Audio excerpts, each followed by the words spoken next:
Hello and welcome back to our YouTube channels. Welcome back adventurers. And for today's video po, pupunta po tayo ng North Cascade.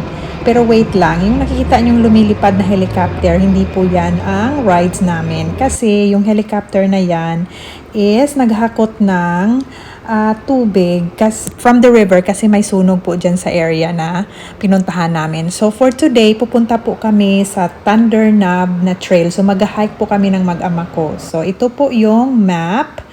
2D map yata ito. So sa dulo ng mapa na yan, makikita ninyo kung ano yung magandang view na pinuntahan namin. So ito po siya.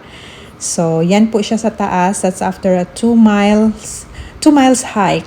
So, makikita mo yung Highway 20.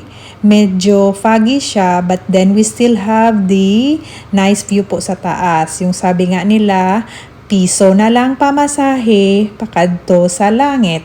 But then anyway, bisan libre ang pamasahe, thank you na lang. I still want to enjoy this beautiful nature dito sa lupa. So, maybe next biyahe na lang po tayo. So, that's all for today. Have fun!